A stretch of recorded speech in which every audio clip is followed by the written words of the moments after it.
All right, the users section.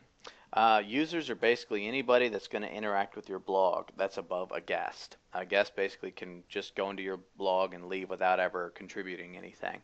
But users are going to have much more than that. You're going to have users at multiple different levels. Most of them are going to be at a subscriber level, which basically that they can read and then comment as well. So basically, this is the user's overview where you can edit users and different actions such as that.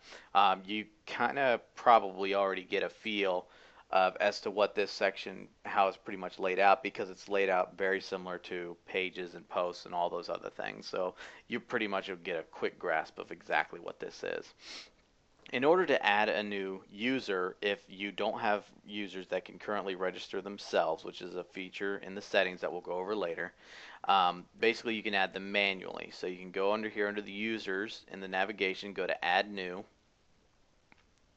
and you can fill out all their information. So your username, their first and last, all this general stuff that you want to put in here. You also want to send the user the password by email. You can do that if you want. You can have that option in there. And down here is probably the most important part of it, and that's the role. Whenever you're adding a user, you want to be able to set the role to whatever they are going to be. There is 5 different roles available: subscriber, administrator, editor, author, and contributor. And depending on what you add depends on what they're going to be able to do. A subscriber and a contributor is only going to be able to do very, very limited things. A subscriber can only comment and read. A contributor is only going to be able to edit current posts and delete unpublished posts and very, very basic things. Basically, he's going to be able to help maintain some of the content but can't add any of his own. The author will be able to do all of that of contributor and subscriber, but also be able to publish posts, delete posts, and all those other things, basically, and also be able to upload media, such as photos, videos, files, things like that. And that's what an author can do. An editor can do almost everything that an administrator can that just basically pertains to content. They're going to be able to moderate comments. They're going to be able to approve posts and pages and things like that that the authors have put up. They're going to be able to do anything basically whenever it comes to content. So if it has something to do with content, then the editor is going to be able to do it.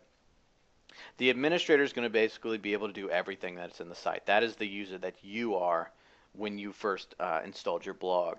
You're going to be able to do everything content related plus all back-end stuff such as being able to plugins and themes and other such maintenance type things that are within the site is going to be as of an of an administrator's role. So actually, WordPress has a roles and capabilities list within its codex, which is basically like its gigantic instruction manual. And you can find that under roles and capabilities if you search the WordPress codex. And it actually has a table for you to look at exactly what each of the users can do. And a lot of people don't really know exactly what each user can do. So this actual table is very, very useful to have. So, and you can get that actually at the link at the bottom of the screen. So, and that is pretty much what you do to add a new user. Another thing you can do is you can edit your own current profile, and that's basically very straightforward. You can do certain things such as adjust the back-end styles of it, a couple of little quirky features with the editors, your name and your contact info and your biographical info. And some themes will actually show this bio here. So this is something that you may want to add onto your actual profile. And also you can do your password change right there. And if you click profile, everything will be updated. And that pretty much does it for users. There's a couple little settings that we'll go over later for individual user settings. And that pretty much does it. So we'll go on to the next section.